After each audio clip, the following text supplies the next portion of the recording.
Good morning. Good morning to those who are online. Can you guys believe my wife let me leave the house wearing this? Can you believe it? It helps that I get up before her and I left while she was still asleep.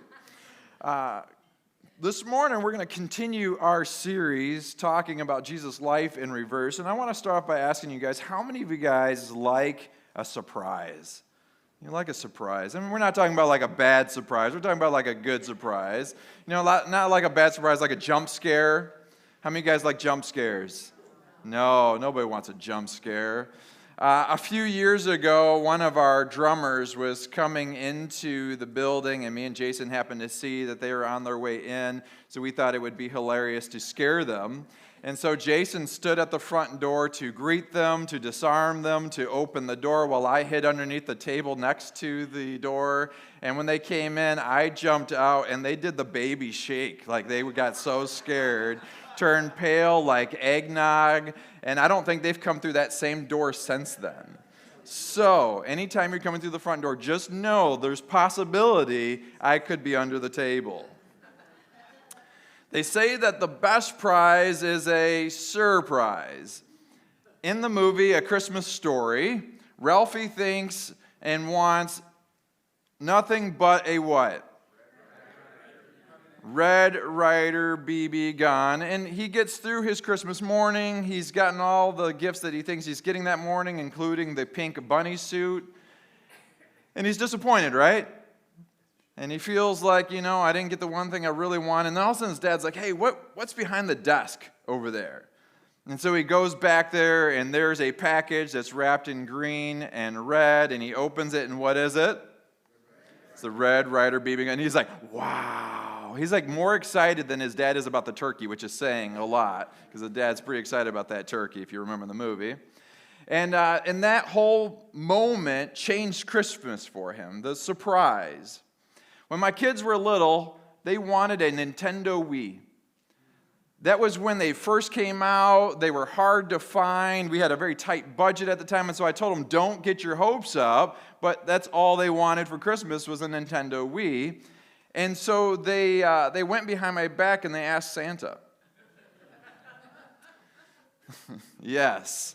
So they asked Santa for the Wii, and so the morning Christmas comes along, they open up all their gifts, and there's no Wii. And they happen to look outside and notice that there's a red Santa sack outside, and they quickly put on their boots, they run outside, they grab the bag, they bring it in, they open it up, and it's full of coal because they went behind their dad and asked Santa about the Nintendo Wii. Lesson learned. No, inside was a Nintendo Wii, and I'm going to show you guys a picture of their reaction. It is one of my favorite Christmas moments, the just sheer joy and excitement. Now they're adult and teenagers, so they don't react that way anymore. But it was great to surprise them and to have that response. All right, how does this fit this morning? The resurrection was one of the greatest surprises in the world. Jesus told the disciples repeatedly that he was going to come back from the dead, but they did not believe him. We're going to read a couple of passages this morning because he's going to say 3 different times in the Gospel of Mark, I am going to return on the third day. Keep in mind that phrase, the third day. And let's read just a couple of passages this morning. Mark 8:31, and this is going to go chapter 8, chapter 9, chapter 10. It's strategic. Chapter 8, verse 31, he then began to teach them that the Son of Man must suffer many things and be rejected by the elders. Remember, Son of Man is Jesus' favorite title for himself. The chief priests and the teachers of the law, and that he must be killed, and after what? 3 days, rise again. Everyone say 3 days. 3 days. Mark chapter 9, verse 31. He said to them, the Son of Man is going to be delivered into the hands of men. They will kill him, and after 3 days he will rise again. How many days? 3 days. Last one, chapter 10, verse 33 through 34. We are going up to Jerusalem, he said, and the Son of Man will be delivered over to the chief priests and the teachers of the law. They will condemn him to death and will hand him over to the Gentiles, who will mock him, spit on him, flog him, and kill him. But 3 days later he will rise. How many days? 3 days. He's super clear about this, and he does it 3 times to emphasize the 3 days. In 3 days, I will come back from that. Now, they didn't have smartphones. They didn't have fancy calendars to remind them when 3 days were, but they had these things called fingers, and they could go 1, 2, 3. It's the 3rd day, guys. He said 3 times, on the 3rd day, I will rise. They could have figured it out. And yet, when you look at the resurrection, how many of them were waiting at the tomb for his arrival? None. No one was there for that Easter morning expecting him to rise from the dead because it was too good to be true. It was too good to be true. How could he possibly come back from the dead? Now, it might seem odd to talk about Easter in December, to talk about the resurrection, but we would not be celebrating Christmas without the resurrection. We would not be celebrating Christmas without the resurrection. The early church didn't celebrate once a year. They celebrated Easter every Sunday. Every Sunday was Resurrection Sunday. In fact, they often started the service with communion before they got into the service to remind them of Christ's death and resurrection. Every time they baptized someone, they would celebrate the resurrection. It was constantly on their mind. They said, like Paul, I want to know him in the power of his resurrection. I like how Martin Luther put it, and we usually share this at Easter time. I want to live like Jesus died yesterday, rose today, and is coming back tomorrow. That's the kind of anticipation I want to live with. Like he died yesterday, he rose today, and he's coming back tomorrow. How would that change our Sunday mornings? And if we had that kind of enthusiasm and that type of anticipation, we would be joyful and triumphant. For the celebration of the resurrection in December, it would be normal for them.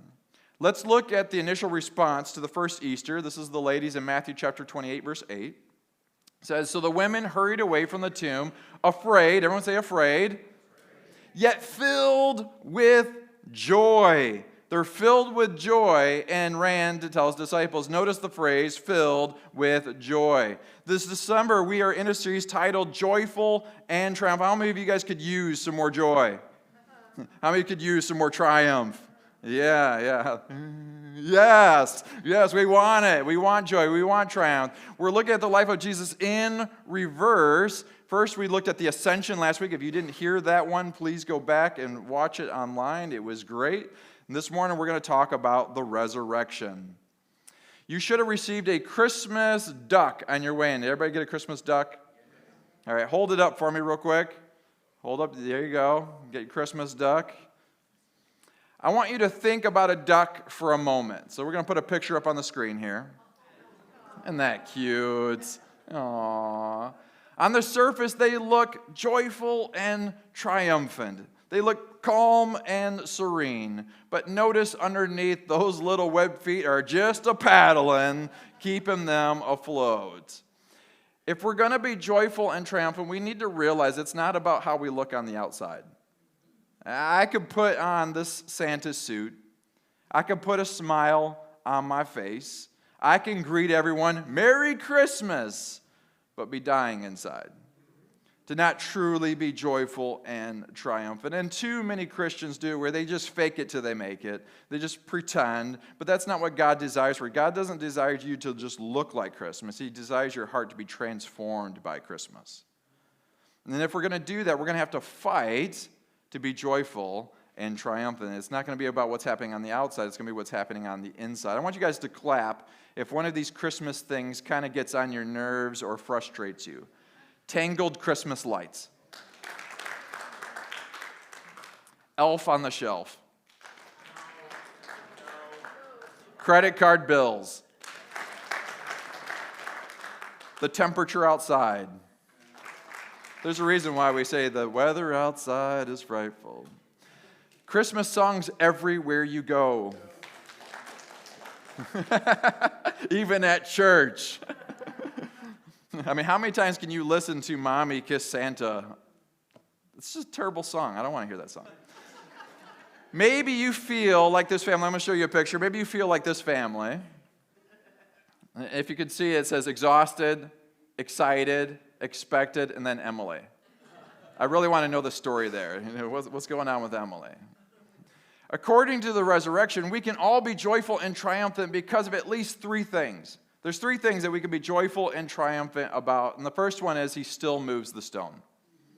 Number one, he still moves the stone. Let's talk about that for a minute. How many of you guys have ever locked yourself out of your car, out of your house, or maybe out of the church because Dave wasn't there opening the door for you this week? You know, how do I get in this thing? How many of you ever locked yourself out of something? All right. How many of you guys have ever locked yourself out, but you can see the keys mocking you? Here's a picture. You're just like looking, and you could just still see it on the seat. It's just, yes, we've been there. How many of you are sitting next to the person who had to come rescue you? Yes, give them a round of applause. Thank you for saving the day. Yeah. When my boys were little, my wife went out of town, and I accidentally locked us out of the house. And my 3-year-old said to me, this kind of thing never happens when mommy's around. That's when I told him he was getting coal for Christmas. There's a lot of coal in our house. I want us to look at the first Easter, Mark chapter 16, verse 2 through 4. Very early on the first day of the week, just after sunrise, they were on their way to the tomb, and they asked each other, who will roll the stone away? So they hadn't anticipated. They just got excited. They're going to go out there. They're going to take care of the body of Jesus. And then it dawns on them on the way, who is going to take care of the stone and roll it away from the entrance of the tomb? Essentially, they've locked themselves out of the house. You're not going to be able to take care of the body if there's this big boulder in the way. So while the brave men are hiding, it's the women who go to take care of Jesus. No wonder he appears to them first. On the way, it dawns on them that they've locked themselves out. How in the world are we going to get there? And they forgot about the big boulder that would be standing in the way. While we tend to bury people underground in our society, at that time they would often put people into caves. In fact, archaeologists have found over 1,000 burial caves in Jerusalem alone. Over 1,000 burial caves, and it wouldn't be just one per cave. There would be multiples that would be in each cave. The entrance was often sealed by a large stone, and that stone would weigh between 2,000 to 4,000 pounds. We're not talking about a little stone. We're talking about a massive stone. 2,000 to 4,000 pounds, that's like the size of a car. Except for you can't put it in neutral and make it easy to push. It would require a team of people, and there was a system that was put in place to help roll it away, but it's not something you were going to do with just a couple of people. You needed a team. And it took a team of strong people to move it, and this is probably why Dwayne Johnson called himself the Rock. Because you cannot move that man. I'm pretty sure if you pushed him, his chest pushed back. Like he didn't even have to use his arms. It's just like reflex, just takes you out. You're not going to win in that shoving match. But while they were worried about moving the stone, God had already taken care of it for them. While they were worried about who is going to move the stone, who's going to solve this problem, God had already, so they're worried about it, but God has already taken care of it. How many of you have ever worried about something when God's already in process to take care of it? Mark chapter 16, verse 4, but when they looked up, they saw that the stone, which was very large, had been rolled away already. There's so many times in our lives when we worry about something because it's too big for us to deal with, but nothing's too big for God to deal with. When we were a young church, we were meeting in a school, and suddenly they came and told us that we had 3 weeks to find a new location because they were going to be under construction and we weren't welcome there anymore. So we did the spiritual mature thing of panicking because we had already looked for an entire year for a place and never found anything. And now all of a sudden we're given this deadline. You've got 3 weeks. We prayed, and guess what? We're meeting in this building right here because of those prayers. In 3 weeks' time, God turned around. He moved the stone. When we needed to remodel the sanctuary, because when we moved in here, this place dates back to the 60s. This wall over here was fuchsia. The rest of the sanctuary was not fuchsia. The stage was pink. There was pews. Everything in here was completely different and awful. I don't know who the interior decorator was, but they should have been fired. And so we went to the bank and we're like, hey, we want to do this remodel. We feel like God's, leading us to do it. And they graciously said no. They didn't want to help us out. And we were brokenhearted. We're like, we feel like this is something that we need to do. We want to be a space where it's nice to welcome people, to be a good host. And then all of a sudden, a person in the church says, you know what, the bank's not going to do it, but I'm going to give $10,000 to make this thing happen. Not only am I going to give $10,000, I'm going to donate my crew for an entire week who's going to work on it. And then another company said, we're going to donate our crew. And they did it in literally 7 days, completely transformed this space. And we didn't need the bank's assistance. Nana, boo-boo. God moved the stone.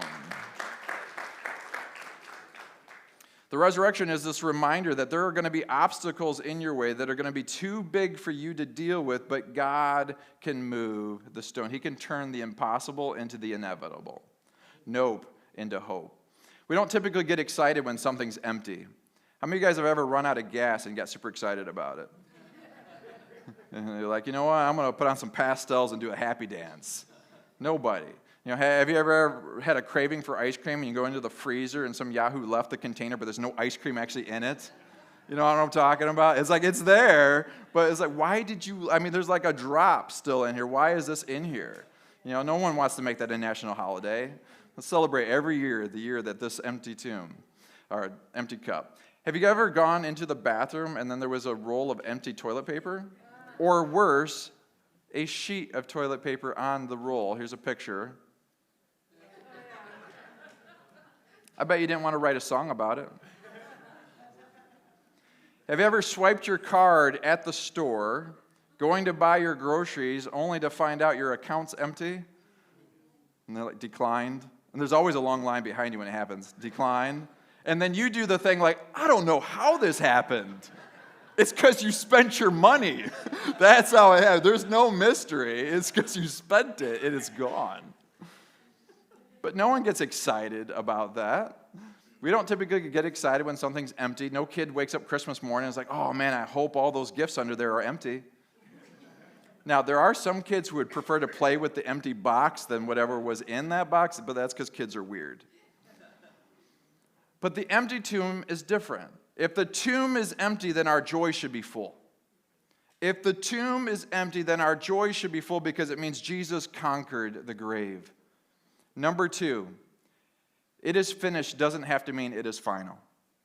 It is finished doesn't have to mean it is final. Mark chapter 16, verse 2. Very early on the first day of the week, just after sunrise, they were on their way to the tomb. Notice what day Jesus chooses to come back. The first day. Jesus came back on the first day of the week, and the first day of the week we think of as being Monday. Monday is the first day of the week, and we hate it. It might as well be Moan Day because we all grunt about it. Oh, Monday. We hate Monday. No kids like, TGIM, thank God it's Monday. I hope there's a pop quiz. We don't get excited about Monday. We refer to Saturday and Sunday as the weekend or the week's end. Saturday and Sunday are the week's end. Monday is the beginning of the week, which means but here's the deal. In ancient cultures, Sunday was the first day of the week. Sunday is the first of the week. That means you are starting the week right by being at church. You are tangibly putting God first when it comes to your week by being here. Amen? Jesus could have come back on any day.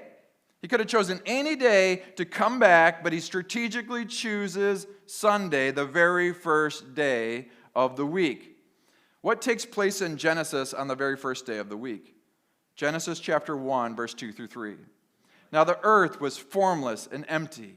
Darkness was over the surface of the deep, and the Spirit of God was hovering over the waters. And God said, let there be light. And there was light. Creation starts in chaos and darkness, which sounds like a teenager's bedroom or Pastor Dan's van. But on a Sunday, God brings light and life. It's kind of strategic that it's called the Sun's Day, Sunday.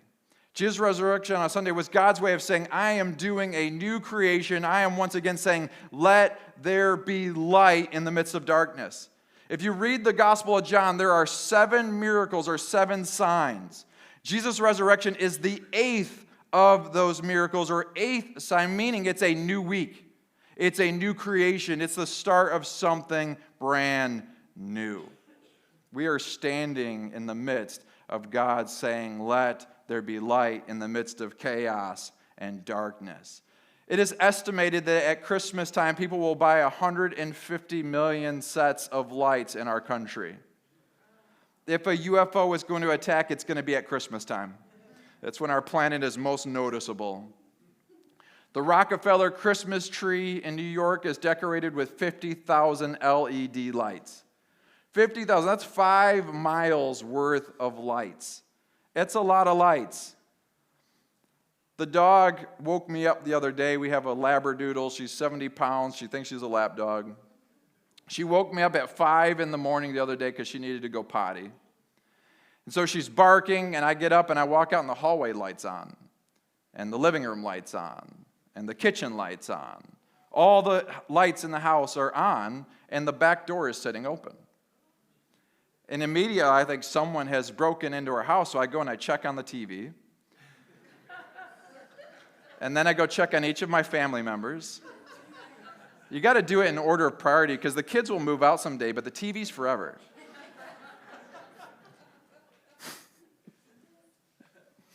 So I go through, and it's obvious that no one's broken in, so something else has happened.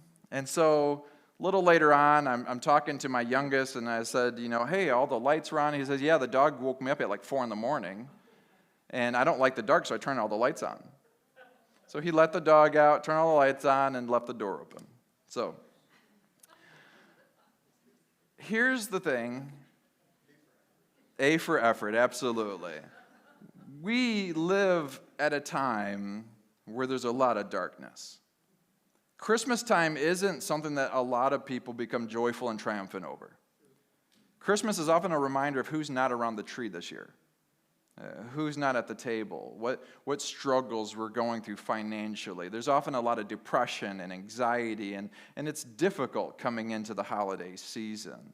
And so there's a lot of darkness. And so while we're putting up lights as decoration, lights on the outside of our houses, lights on our Christmas trees, we need to remember that God has challenged us as His community to be light. To give a reason for the hope that you have, which means you have to have hope, you have to have joy so that you can share it with others. Jesus said, I am the light of the world.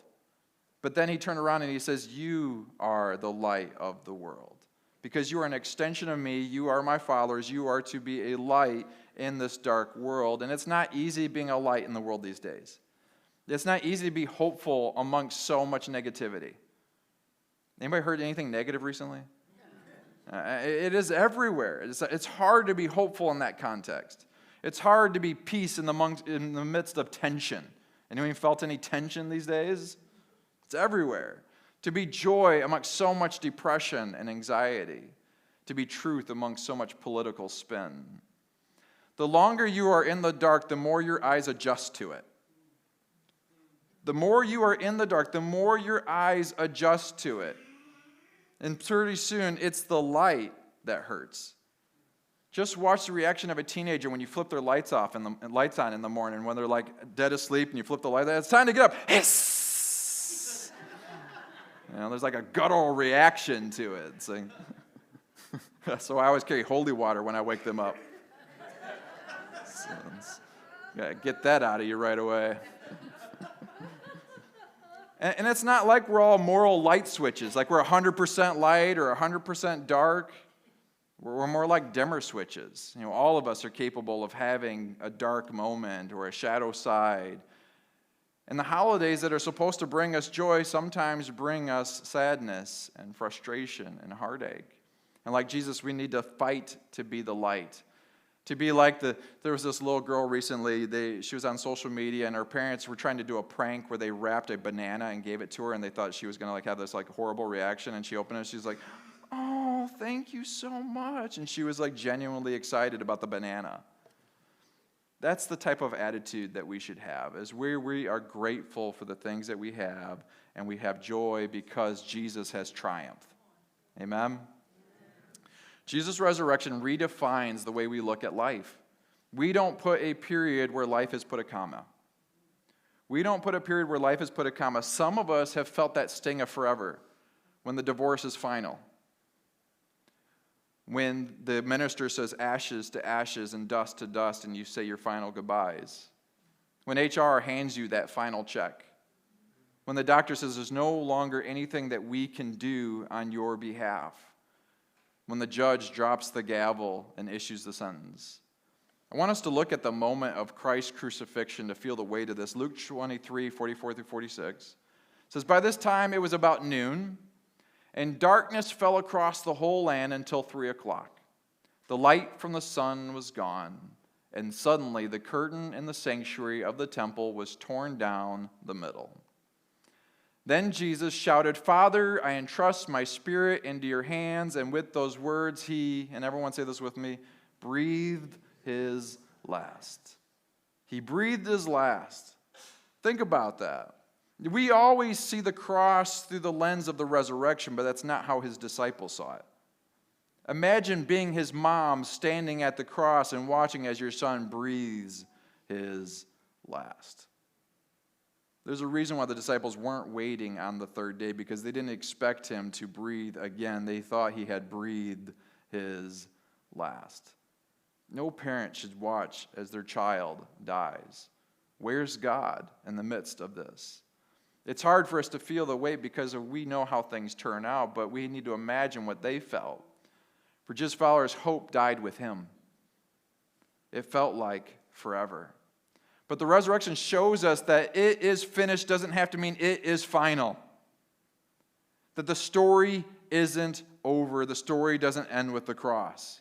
God can turn the impossible into the inevitable, nope, into hope.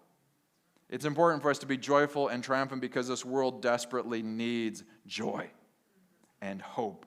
Because a lot of people are walking around these days feeling like it is finished. Number 3, he loves us all. John chapter 20, verse 1. Early on the first day of the week, while it was still dark, Mary Magdalene went to the tomb and saw that the stone had been removed from the entrance. It's fascinating that the first people Jesus appears to isn't his enemies. If I were Jesus and people had treated me the way that they did on Good Friday, you better believe that the first people I'm coming back to is my enemies and be like, ta-da, I told you I was God. Can't believe you did all that nonsense. And they'd be like, no way. And I'd be like, Yahweh. But Jesus doesn't do that. He doesn't appear to Peter and Paul, the top dogs of the early church. You know, this is his inner circle. They get to experience all the fascinating things, and he doesn't appear to them first. Who does he appear to? The ladies. The ladies. He appears to the women, the ones that rabbis wouldn't have allowed to follow them and be students. The ones who had no legal rights in a court of law. The ones who were looked down upon. Jesus decides that's who I'm coming to first. He appeared to those that the society tended to overlook. How many of you guys have ever taken a selfie? How many of you are sitting next to someone who takes way more selfies than you do? Don't worry, we know who you are. There are some pretty famous selfies. I'm going to show you just a couple of them. One of them is from outer space. Here's a picture. There you go. Here's another one with the Pope. Then there's Christmas selfies, like the next one. There's going to be a ton of those. And then there's thousands and thousands and thousands of people working out and then flexing and doing selfies. We're not going to show you those pictures. We've seen enough of them. In fact, there's a t-shirt that says, I trained for the selfies. I just want you to know that you can go to the gym, work out, not take a picture, and burn the same amount of calories. The results will be the same even if you don't photograph it, just so you're aware. As human beings, we want to be seen, right? We want to be recognized. We want to be thought of, remembered. As a teenager, I was a little slow when it came to girls. And I was at a lunch table in high school, and I'm sitting there, and there's a girl across from me, and all of a sudden she starts rubbing my leg with her foot. And I assumed she thought this must be the leg of the table, and so I back up. Next thing I know, she drops down a little bit more and starts rubbing my leg again. I'm like, she's not tall enough to need this much space, so I back up some more. Later that day, she asked if I would be willing to walk her home after school. We were in Waukegan, and she lived about 5 miles from where the school was at. I'm like, why in the world would she want me to walk her 5 miles? Clearly, she wants someone to be a bodyguard to protect her. And I mean, what better than someone who's built like Elf on the Shelf to protect you? So I'm like, all right, I'll walk you home. So I walk her. It's not until we get to her house when all of a sudden she's like, so you want to like go on a date sometime? And oh, now I see what's going on. No thanks, but now I get it. Now I understand what's happening. She kept trying to get my attention, trying to get me to see her in a way that I did not see her. And the reality is that many of us in this room have felt invisible. Not in this suit, you haven't, but you have felt invisible, overlooked. Listen to the words of David in Psalm chapter 27, verse 10. It says, "For my father and my mother have forsaken me." What a tough statement. For my father and my mother have forsaken me. And I can't help but think of David reflecting upon the moment when the prophet comes to figure out who's going to be the king. And he says, all right, it's going to be Jesse. Jesse, one of your sons is going to be king. Go bring them. And Jesse brings in every single kid except for who? David. David's left out with the sheep because he's not seen as king worthy. His parents didn't see his potential. He felt overlooked. He wasn't valued. Sometimes you feel invisible because you're getting older and we live in a culture obsessed with young. You start to feel overlooked.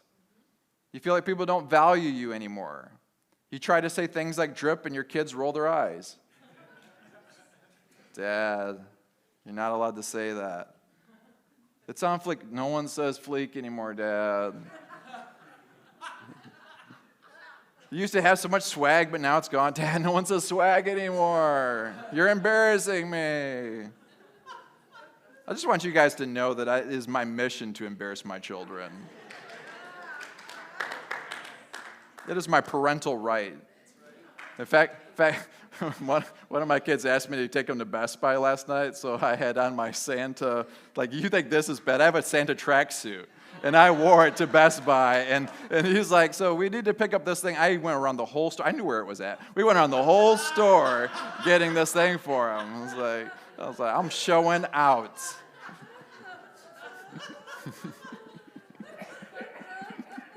He's now been seen. He's been seen. Sometimes you feel invisible because your significant other doesn't notice the haircut.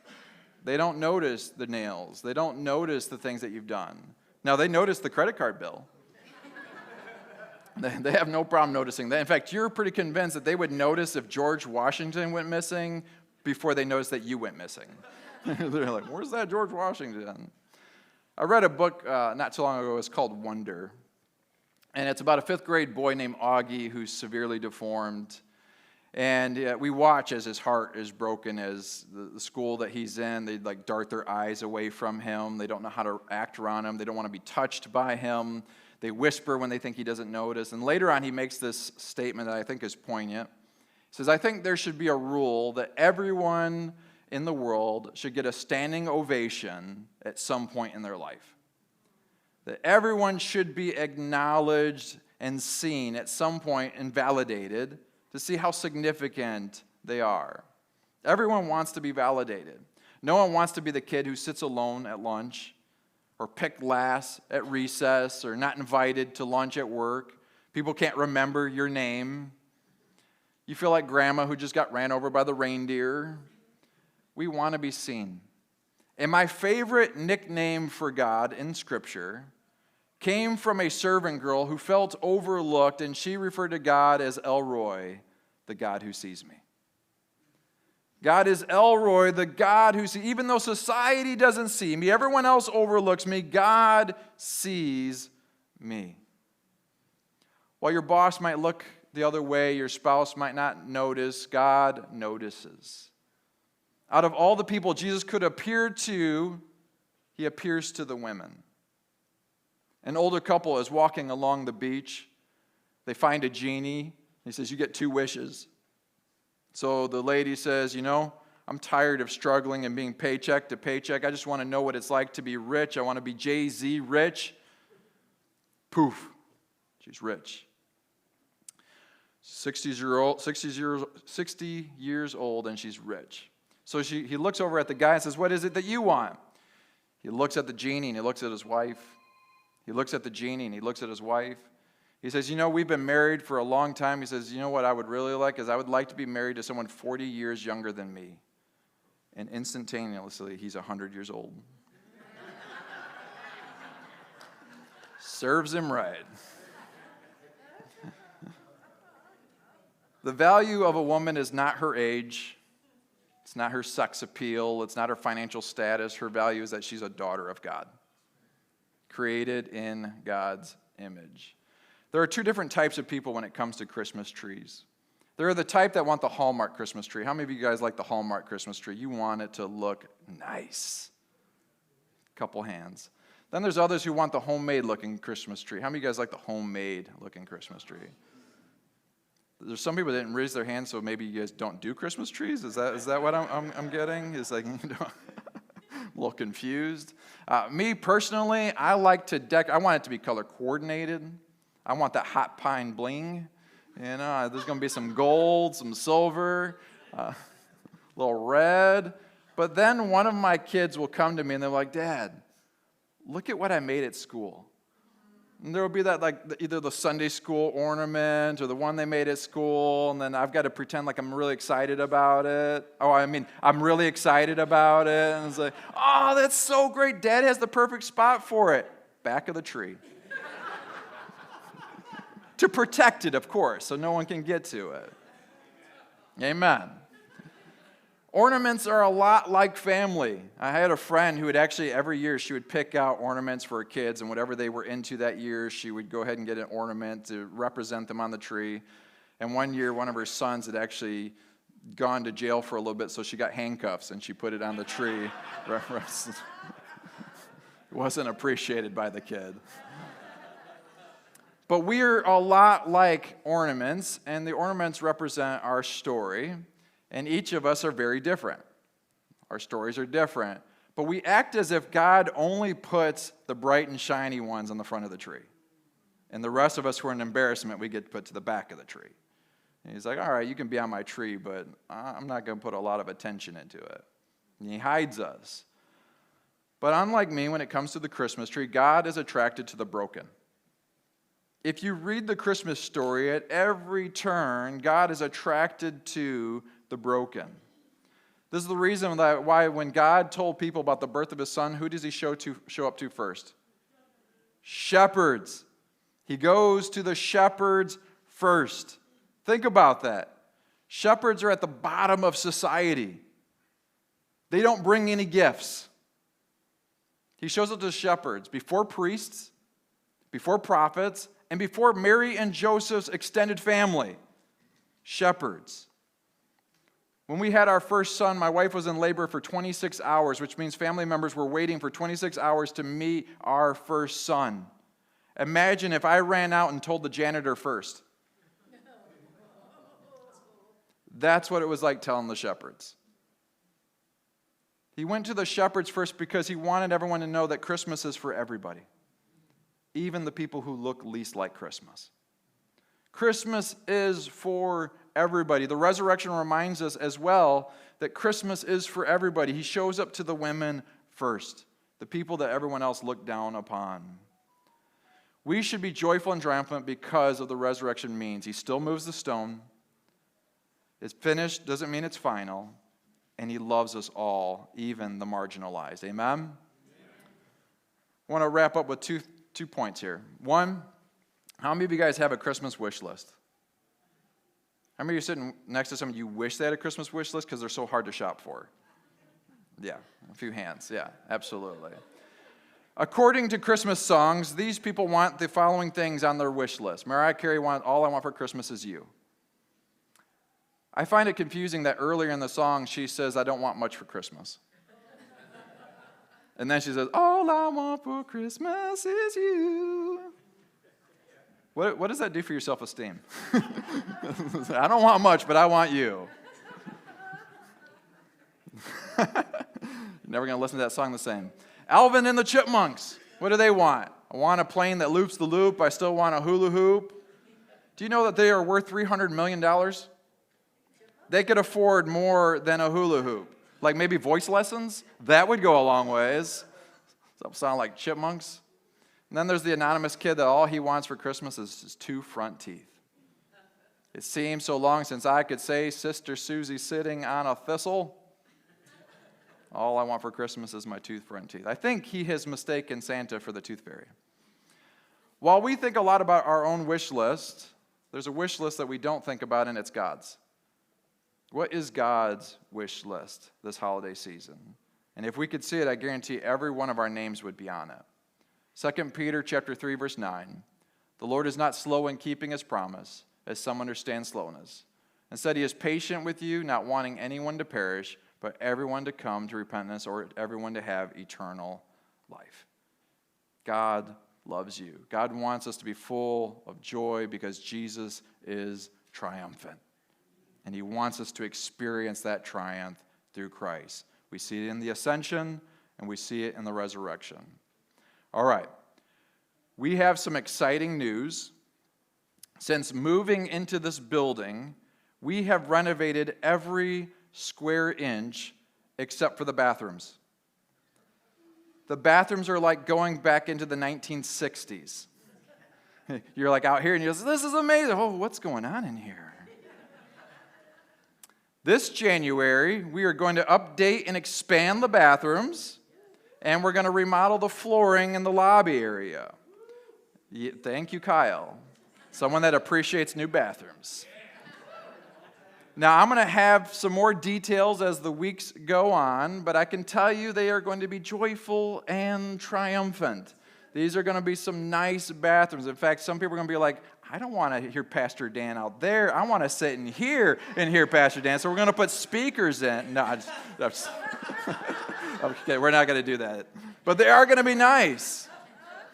So I want you to start praying about what does God want you to do to help towards the project. And here's some good news.